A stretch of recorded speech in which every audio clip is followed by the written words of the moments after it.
Hi, I'm John, and I'm doing an intro to cybersecurity PowerPoint right now, just to help some people who might not understand anything about this, just to know the basics and to be able to jump in the water a little bit. Maybe not backstroke, but just float. Alright, so the first thing I want to talk about is cloud computing.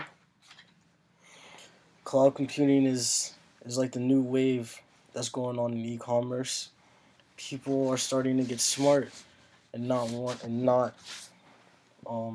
have all of their data in one place. Basically, give it to somebody who knows exactly what they're doing and knows how to keep it secure and knows how to do whatever you would need to be done as a merchant. Some merchants might be in the audio headphone business and might not know how to even set up a server just to post on the internet, so they hire a cloud computing company that does it all for them, does everything, and customize exactly what they need for them. And so instead of the audio company investing millions of dollars into an infrastructure that they don't even know how to use, they spend that money wisely with somebody that can do it efficiently and not have to pay them salary and benefits. It's just like a contract. From the graph listed, you can tell that it's being predicted to grow to one of the leading industries in the world. 175 billion a year is a lot of money for cloud computing. In 2014, it grew 28%. In 2015, the revenue was listed at $110 billion. Studies show that 49% of people believe the public cloud is more secure than the private cloud. Basically, the private cloud is when you get your own server instead of sharing server space with somebody else. The common question that comes with the cloud computing is it truly secure? There have been 4 major cloud hacks. The iCloud from Apple got hacked recently, and at first, before they got hacked, there was no two-way authentication with Apple's iCloud. So if you just had somebody's credentials, that's all you needed instead of another verification process. And a lot of celebrities were hacked, and their private pictures or private data was posted on the internet, which was a bad look for Apple, because Apple was supposed to be the top-notch secure company, and that's why they get to charge so much for their phones and their products, because it was supposed to be so secure. Another major cloud hack was the Target. 70 million customers' credit cards info were exposed, and they think that this came from. Actually, they don't even think they know that a company that they use for their heating and electrical situations called Havoc was hacked, basically, and that's how they got to Target. And so the way to keep your cloud safe is to have no loopholes. Every device that's on your network needs to be locked, needs to be safe, needs to make sure that no one with unauthorized people can get into it, because that's how it starts. Once somebody invades one thing, then the whole cloud starts to become vulnerable, because they can eventually make their way all the way to the data. And then that's when big hacks like this happen. Home Depot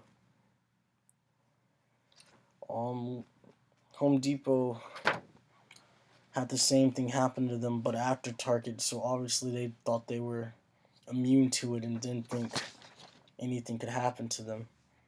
But it was worse than Target's, because 100 million total users were exposed. There was no end-to-end encryption, so one part of the data was encrypted, and then sending it to the other spot. The other spot wasn't encrypted, so either the server or the client wasn't encrypted, and they were exposed through which each one of those, and that's why end-to-end encryption is very important, because you don't want to have any loopholes in your systems. The last hack I want to talk about is the IRS. The IRS had 100,000 accounts that were hacked. And this, in my opinion, is the worst one, because if you hack the IRS, you get people's personal information. You hack Target, you might get their credit card info and their address. You hack the IRS, you get their bank statements, you get their social security number. You can you can open up other credit cards on other people's accounts with this type of information from the IRS. And so you expect them to never get hacked, to always have their security updated all the time, because that's a liability, and that right there could change the whole economy in a day if people are just running credit on people's phone. I mean, not phone. If they're running credit on people's actual lives and ruining their loan history and making them not be able to buy what they need to buy to get through everyday life, that negatively affects the economy as a whole and could ruin the United States if this type of stuff keeps happening to the government or the IRS type of establishments. The next thing I want to talk about is encryption. Encryption. The purpose of encryption is to protect the confidentiality of digital data. Basically, what this means is any messages or data that's sent throughout the internet needs to be encrypted, and only the people that are supposed to see it need to see it, and it needs to be known who sees it and who hasn't seen it. The three most important factors of encryptions are authentication, integrity, and non-repudiation. Authentication deals with the origin and the making sure the origin of the message can be verified, meaning the person who created the message needs to be known, and it needs to be known who's going to get the message. Integrity is basically stating that the message hasn't been opened on the way towards the destination, or the data hasn't been seen until it has gotten to the destination. There's an example that I saw on the internet of saying it's like when the mailman drops off your mail, you want to make sure that he didn't open it and look at your bank statements and then seal it back up and give it to you. You would never know. And that's what encryption has to do with integrity. You want to make sure you know exactly who's seen it, and make sure you know exactly that it was never opened or touched before it got to the last destination. And non-repudiation deals with making sure that somebody who sent something is really sent it and can't say that they didn't send it. They can't deny sending the message. Like once it's your stamp there, it's them, and you don't want your identity to ever be stolen to where somebody can send a message from your account and it be them instead of you. You have to know for sure that it's that exact person or that exact computer that sent that message out. And those are the three important parts of encryption.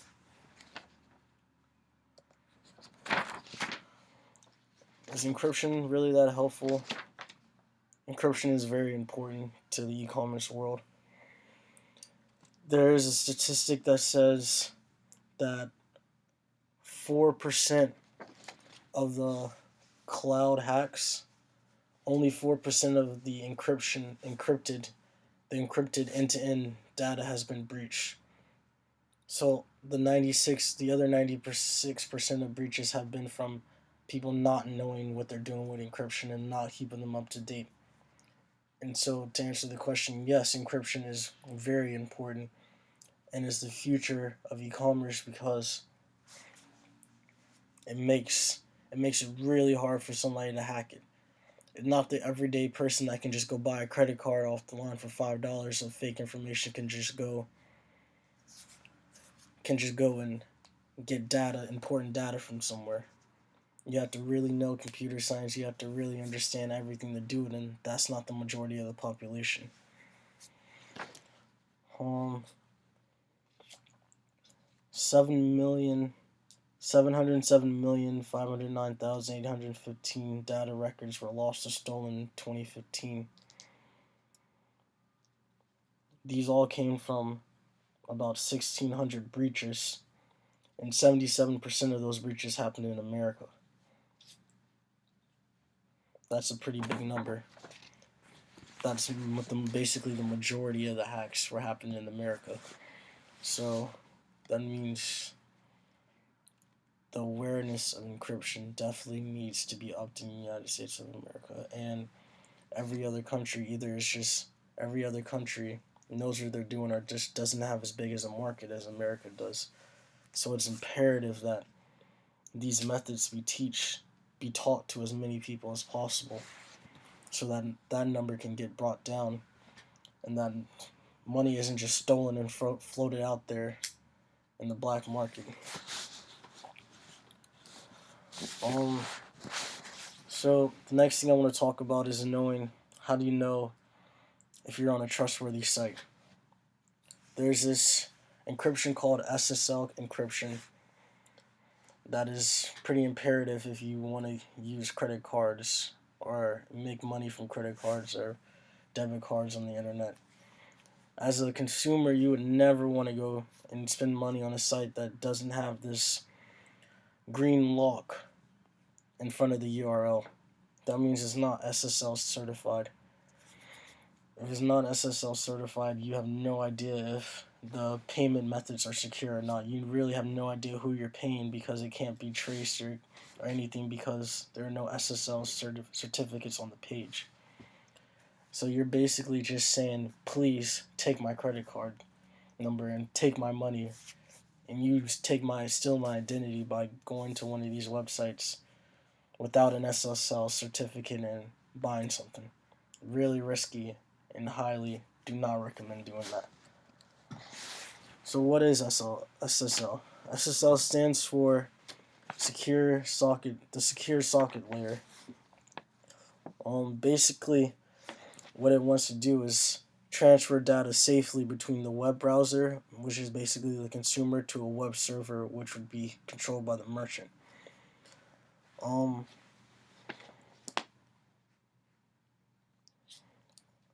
You want to make sure that a web server and a browser is safe, and a mail server and a mail client is safe. So the web server and the web browser would be transferring more of the credit card data and the personal information while encrypting that information, while the mail servers and the mail client would be encrypting messages to make sure that you can only see the people that is going between the messages are going between can only see those messages. No eavesdroppers can get into those. So it's some pretty important software, or it's not software, pretty important encryption that everybody should have a basic knowledge of. The last topic I want to talk about with e-commerce is fraud. Online fraud is 45% of the total fraud that happens in the United States. It's the largest portion of it, and it's all from online fraud, all from credit card numbers, debit card numbers, account informations. That's where all the fraud is coming from. So there's three main things that you need to know about fraud. Basic things. There's identity theft. The way that somebody can commit a crime is if no one knows who they are. Just generalize. That's what you want to do to make sure no one knows who you are. So why not on the internet do the same thing? People fish for objects online, which means they send you fake domains, they send you fake emails, they make fake phone calls asking for you basically just to give you their information while they're posing as like Amazon or eBay, a trustworthy person. Once they get this data from you, they can get whatever they want and people not know who they are. So they're basically committing an anonymous crime. They're acting as you on a website. They'll use a browser that you commonly use. They'll make sure it's from an area that you're always at, and then that's it. They're you basically on the internet. And that's identity theft.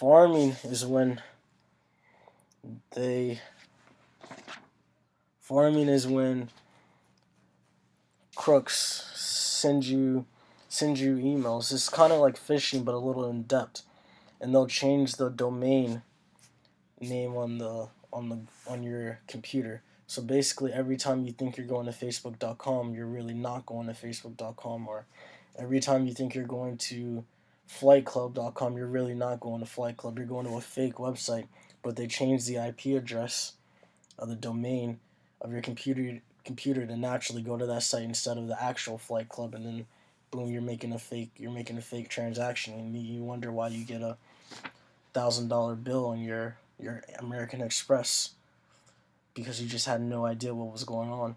Farming is the more sophisticated version of phishing because it infects the whole computer. It's more sophisticated and could have a lot more damage in the long run because many users will be hitting that fake account instead of hitting Flight Club. So I want to talk about the three types of fraud: friendly fraud, clean fraud, and triangulation fraud. Friendly fraud deals with, well, first of all, it's not friendly at all. Friendly fraud is when people make an order, is when the consumer actually doesn't get his information stolen. They try to steal from the merchants. They make a fake purchase. They don't even make a fake purchase. They make a real purchase, and then they get it shipped to their house. And then once it gets shipped to their house, they cancel the order and say somebody stole their credit card information, and they get to keep the product and get reimbursed. Clean fraud is when a user clean fraud is when somebody steals something from, is when somebody uses a credit card and steals from a merchant, but it goes unnoticed. It's wiped. The fraud detectors don't detect it because everything matches up. They fish so hard for the data to where they can get somebody's name, email address, shipping billing address, the location where they usually buy things from, the amount that they usually spend, and it just goes right through the fraud algorithms. It's like a perfect crime. And the triangulation fraud is pretty complex, but not really. When fake e-commerce sites will advertise items that are cheaper than what they would get on the real e-commerce site, and so somebody's going to buy it. That money gets float to the fake e-commerce websites, and then the fake e-commerce websites use stolen credit cards to buy it from the real e-commerce sites, and then they ship it out to the person who gave the fake e-commerce person the real money. So friendly fraud is the most common type of fraud because it's honestly the easiest. You don't really need any skill to do that. You just have to know how to finesse. You just have to do it. It just shows a lot about your character if you take a part in this fraud. And this every $100 that a merchant loses, they have to pay $300 back to the credit card companies for all the troubles that is lost during this. Clean fraud. So this is the process of clean fraud. The criminals acquire the cardholders' information. They purchase what they want. as the it's basically identity theft. They purchase what they want, acting as whoever the cardholder's name is. The merchant believes it, and the merchant sends it out. But then it's on the merchant because they lost mad money because the credit card people are not going to pay them because it was a fraud charge. It wasn't a real charge. So they just basically lost out on some inventory. And then triangulation fraud. Um, Basically, people market their fake e-commerce sites, and they do a pretty good job of hiding it from the right people, so that they never notice that they're using credit card frauds. They go buy the stuff from the retailers with the fake credit card numbers. Then they sell it for cheaper and make money. It's like basically stealing in real life, but just on the internet. You have to be pretty. It's crazy that this is happening, but it's just the way our world is. And as a consumer and a merchant, you have to be careful about this type of stuff. You have to keep your data safe. You have to make sure the users know to keep their data safe. It's like a joint effort. If both sides are not on the same level, then there's obviously going to be some underlying things that are going to happen that are going to mess it up for everybody. So that's all I have to talk about today. I hope you enjoyed my PowerPoint.